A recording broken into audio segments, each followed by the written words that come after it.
Majina mimi naitwa Gusii, ni kaimu kocha wa hii timu ya waandishi.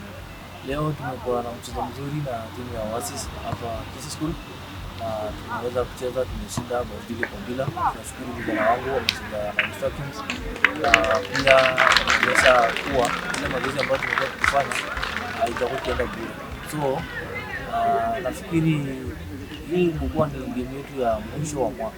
Tumekuwa tukicheza games mbalimbali, tumecheza na corporates hadi kufika mahali hapa. Tunashukuru kwa mazoezi ambayo tunaweza kufanya, ambayo tuna imani ya kwamba yataweza kutukuza afya yetu. Kwa hivyo kutoka hapa sisi tunashukuru waandishi wa habari, tunawatakia mazuri ya kujiandaa na plan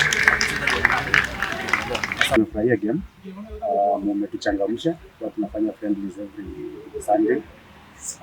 The reason tulianzisha hii team ya Oasis FC, number one, to create awareness about Oasis, and the two is to keep fit.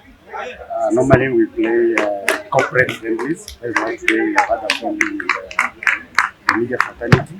We are looking forward for everyone out there who has a corporate team. We are open to friendlies. We do it very professionally, and we are not stopping this year. Mimi ndio team manager wa Gusii. Kwanza tunashukuru tumeweza kuscore 2-0 with Oasis Hospital. This is our last game, and our score came from the strategies we have made, training at least 3 days a week.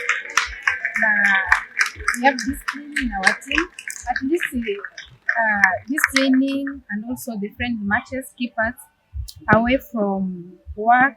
We do exercise, both mentally and physically. This is Martin, player, the assistant captain. It's always fun coming out here to play. We always do this to keep ourselves fit. Sometimes it's difficult to run over the roads. This one at least we can be able to cover some kilometers and keep ourselves fit. So we always reach out to our friends, Gusii. It's a partnership that we created even before. We played with them, but the last game I guess we won. And we're asking again so that we can be able to have a rematch next time here. It's always a pleasure. Mimi naitwa Kareli. Mimi ndio captain wa Gusii Media FC. Tumefurahi leo tumecheza game smart. Chama wametupea challenge nyingine ngumu sana kitu tumeipuka na tumewaonyesha tucharara. Na mimi nawaambia hao jamaa wa Oasis tena wajikaze sana sababu tunawahitaji rematch. Sasa wakuja wakiwa wamejipanga, tutanyosha hiyo wao mbaya sana. Nashukuru coaches wetu Wycliffe Nyabeli na team manager Rosini Onjali, wametusupport sana.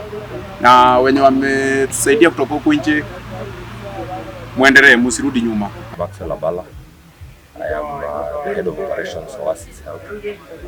What we do is we go beyond just what we do at the hospitals to try and meet the communities. You know, these patients, the people we serve, come from the community. So when we meet and play with them like we're doing with the media fraternity today, it's just to show that we are still human and we belong to the community.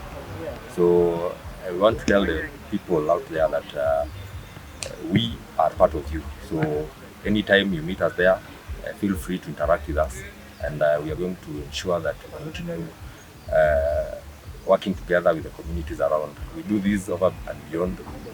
We want to introduce this to the neighboring counties of Nyamira, Homa Bay, Migori, and even Bomet, so that we can tell people that as a corporate organization, we don't just want to do the core objective of what we do, that the community